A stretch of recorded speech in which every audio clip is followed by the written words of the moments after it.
असणाऱ्या या कॉलेजच्या अध्यक्षा वैशालीताई गच्छे, आपल्या वसमत नगरीच्या नगराध्यक्षा सुंठताई पाहेती, त्याचबरोबर या कॉलेजचे प्राध्यापक अनिलजी, सुभाषजी आणि नवनिर्वाचित असणाऱ्या माझ्या नगरसेविका ताई बंधू, उपस्थित पालक आणि आवर्जून उल्लेख करावा वाटतो तो तेलगोटे दाम्पत्य आणि आपल्या सगळ्यांमध्ये सर्वात तरुण तडफदार असणारे ॲडव्होकेट तेलगोटे साहेब. कारण या माणसाच्या वयाचा जर आपण अंदाज घेतला तर वाटत नाही हा 80चा माणूस आहे म्हणून. 87 झालं. असो, खर तर 3 तारखेला जगभर सावित्रीबाई फुले यांची जयंती साजरी केली जाते. पण मला इथं एक सांगावंसं वाटते, एक महिला म्हणून आज मी जी काही उभी आहे, आपण सर्वांनी आपापल्या क्षेत्रामध्ये जे काही नाव आज उंचावलेलं आहे, तर या सगळ्याच्या पाठीमाग ज्यांनी त्याग सहन केला, जो काही त्याग केला, त्रास सहन केला, तर त्या आपल्या क्रांतीज्योती सावित्रीबाई फुले.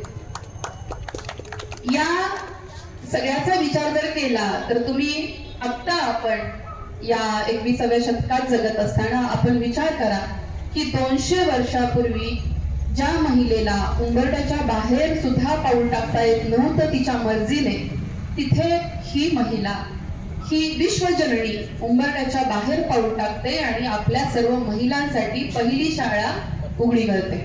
बरोबर आहे ना? आताच जसं या दाम्पत्यापैकी सुंदरताई इथे पुढे आल्या, परिस्थिती सांगायची झाली तर 1831 साली त्यांचा जन्म झाला आणि वयाच्या 9व्या वर्षी लग्न झालं. अशा परिस्थितीमध्ये जेव्हा त्यांनी 1848 साली पहिली शाळा काढण्याचं या दोघाही दाम्पत्यांनी ठरवलं, तेव्हा जसा बाहेरून विरोध होता तसा घरातून देखील विरोध होऊ लागला. कारण ज्योतिबांचे वडील जे होते तर यांच्यावर त्यावेळेला जे सनातनी लोक होते त्यांनी प्रचंड त्यांच्यावर प्रेशर टाकलं होतं. त्यांना एका प्रकारे धर्मसंकटात टाकलं होतं की तुमच्या या सुनेला आणि मुलाला तुम्ही घरात ठेवू नका. अशा वेळेला त्यांनी गोविंदरावांनी एक सांगितलं, एकतर तुम्हाला शाळा बंद करावी लागेल, नाहीतर घर सोडून जावं लागेल. आणि अशा वेळेला या दाम्पत्यांनी ठरवलं की आता आपल्याला घर सोडायचं आहे. विचार करा की आपण आपल्याच आयुष्यामध्ये मग्न असताना हे दाम्पत्य मात्र सगळ्या जगाचा विचार करते आणि फक्त शिक्षणच म्हणून नव्हे तर अनेक वेगवेगळ्या विषयांसाठी ते झगडलेत. त्यांनी अनेक त्रास सहन केला. बघा, रस्त्याने जाताना तुम्हाला एखाद्याने कोणीतरी शिवी दिली तर आपण काय करू विचार करा. मात्र ही माऊली दररोज घरातून बाहेर पडत असताना जे आजूबाजूचे त्यावेळेला जे सनातनी लोक होते त्यांनी त्यांच्यावर चिखलगोळे, दगड, शेण, सगळ्या प्रकारे शिवीगाळ, सगळ्या प्रकारचा एक प्रकारे त्यांच्यावर ज्या पद्धतीने अत्याचार केला, तर त्या सगळ्याच प्रकारातून त्या इतक्या स्वतःला त्यांनी आत्मविश्वासाने म्हणा किंवा त्यांची जी जिद्द होती की मला माझ्या या महिलांसाठी बाहेर पडायचं आहे, त्यांना शिकवायचं आहे. आणि नुसतं शिक्षणाचं काम त्यांनी नाही केलेलं. जर त्यांचं चरित्र जर तुम्ही वाचलं, मी आता एक नुकतंच यशवंत मनोहर नावाचे जे एक लेखक आहेत त्यांनी मी सावित्री नावाचं एक आत्मकथनपर पुस्तक, ज्यांनी एक कादंबरी लिहिलेली आहे. मी सर्वांना इथं उपस्थित असणाऱ्यांना सांगू इच्छिते की आपण या मोबाईल पासून, रील्स पासून, व्हिडिओ पासून थोडंसं स्वतःला बाजूला ठेवून जर आपण हे पुस्तक जर वाचलं तर आपले डोळे उघडतील की या माय माऊलींनी आपल्यासाठी काय केलेलं आहे. आपण आता सगळं विसरून गेलोय, कारण सहज आपल्याला स्वातंत्र्य मिळालेलं आहे. त्याच्यामुळं या स्वातंत्र्याचं आपल्याला आता काहीच वाटत नाही. विचार करा, 200 वर्षापूर्वी काय परिस्थिती या माय माऊलीने त्यावेळेला भोगली असेल, अनुभवली असेल. आणि हे शिक्षण देत असताना त्यांनी त्या भिडेवाड्यातल्या त्या शाळेमध्ये फक्त मुलींवर शिक्षणाचं काम न करता स्वावलंबी कसं झालं पाहिजे आहे, स्वच्छतेविषयी, आरोग्याविषयी सुद्धा त्यांनी धडे दिले. जीवनाचे धडे दिले, जे त्यांना अनुभवाला आले त्या अनुभवाचं सार त्यांनी त्या मुलींना सांगण्याचं काम केलं, जेणेकरून भविष्यात पुढे जाऊन या मुली ज्या आहेत तर त्या आत्मनिर्भर बनतील. मला एक शोकांतिका वाटते या गोष्टीची. काही दिवसांपूर्वी मला वाटते 10-15 दिवस झाले असतील, मला एका पालकाने सांगितलं की मॅडम, माझ्या मुलीला बस स्टँडवर होणारा जो त्रास आहे, शाळेमध्ये जो होणारा त्रास आहे, याच्याकरिता मी तिची शाळा बंद केली.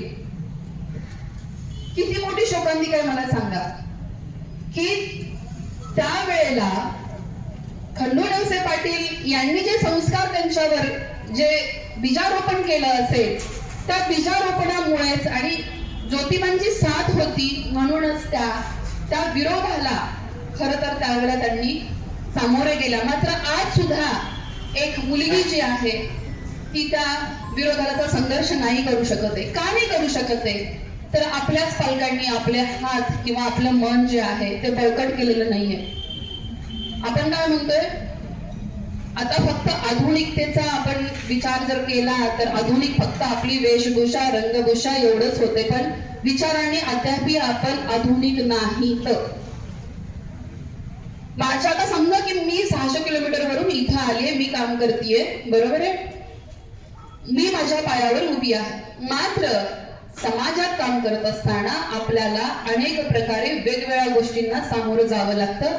हे सामोरं जात असताना आपण तितकीच कणखरता दाखवणं गरजेचं आहे. त्या मुलीवर ही वेळ का आली शाळा सोडायची? जर ती कणखर असती, तिला तिचा हा प्रश्न तिथेच जर मिटवता आला असता तर कदाचित आज तिची शाळा बंद झाली नसती.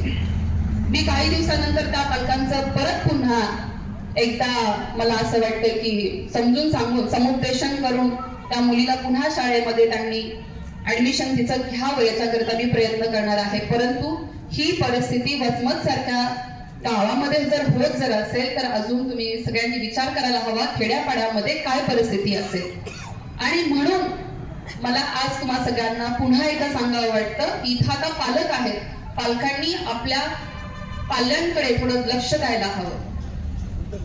आपली मुलं काय करतायत आणि आपण त्यांच्या समोर काय आदर्श ठेवतोय या गोष्टींचा तोडा सगळ्याच मला असं वाटतं की पालकांनी आता इथं आपल्या काही प्रातिनिधिक स्वरूपामध्ये पालकांचा आपण इथे सत्कार केला, बरोबर आहे. त्यांच्या मुलांनी काही ना काहीतरी अचीव केलेलं आहे वेगवेगळ्या क्षेत्रामध्ये म्हणून आपण त्यांचा सत्कार केला.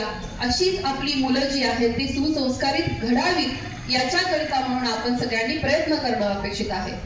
आणि या थोरा मोठ्यांचे जे समाज सुधारक आपल्याकडे झालेत, राष्ट्रसंत झालेले आहेत, घडून गेलेले आहेत, त्यांचे चरित्र खरं तर वाचणं गरजेचं आहे. नवरात्रीमध्ये आपण 9 दिवस स्त्रीचा जागर करतो, तो स्त्रीचा नाही देवीचा जागर असतो.